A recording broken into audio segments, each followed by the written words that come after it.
ঘুঘু দেখছো ভাত দেখো নাই বাছা ধন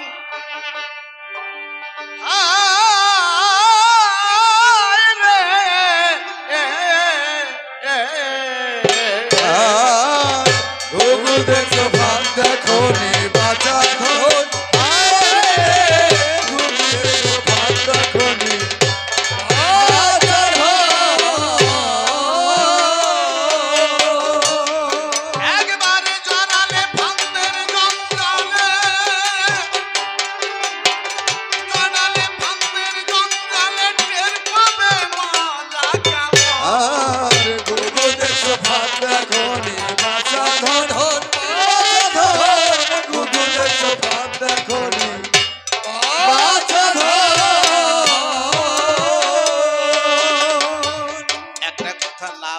খানিকটা ঘাটতি হয়ে যায়।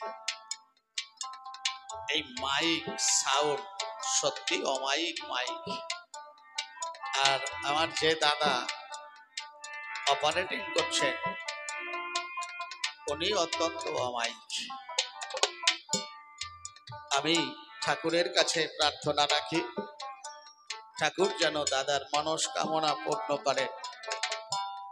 এমনি ভাবে ভক্ত বৃন্দাবন বাসরে গোবিন্দ যেন তার এই সাউন্ডের মাধ্যমে তার কথা লীলারস আস্বাদন করেন। তুমি ঘুঘু দেখছো পালে পালে ভাত দেখো নাই কোনো কালে একবারে যদি পরকালে ধানের ভোগে সারা জীবন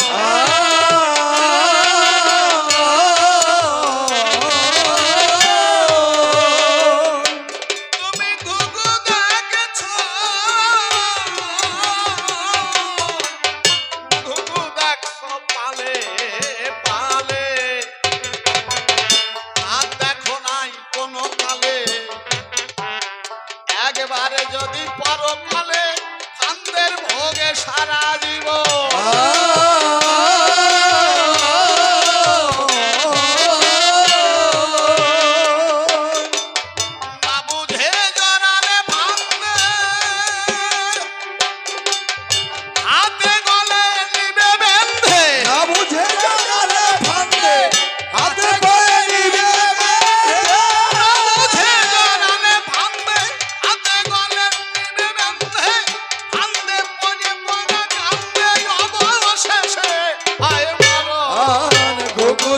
ভাত দেখো নি বাঁচা ধন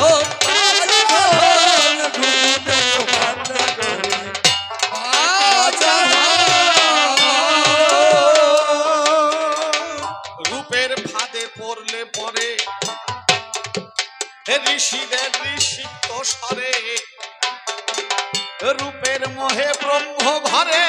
সাক্ষী তার দেবতাগণ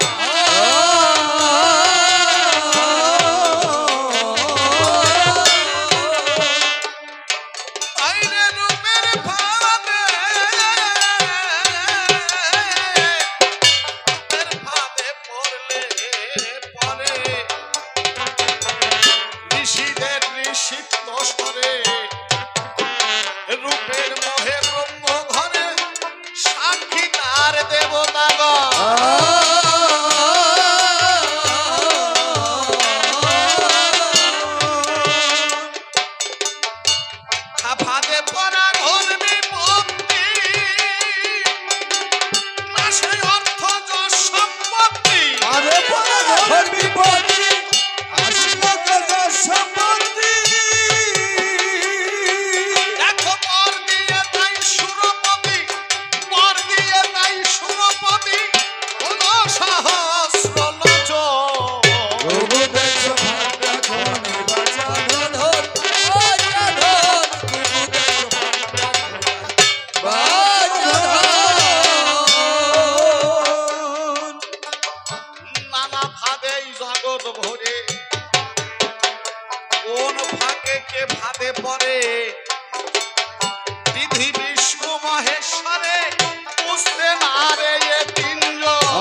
রসিক বলে মন দুঃখে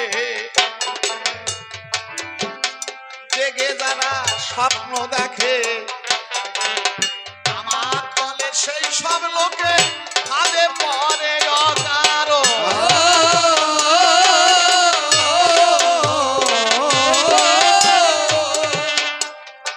দাদু রসিক বলে রসিক বলে মন দুঃখে জেগে যারা স্বপ্ন দেখে আমার বলে সেই সব লোকে কান্দে পরে অকারো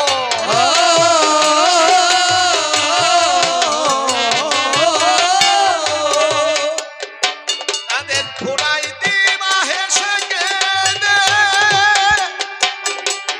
হাতে গলে নেমে বেঁধে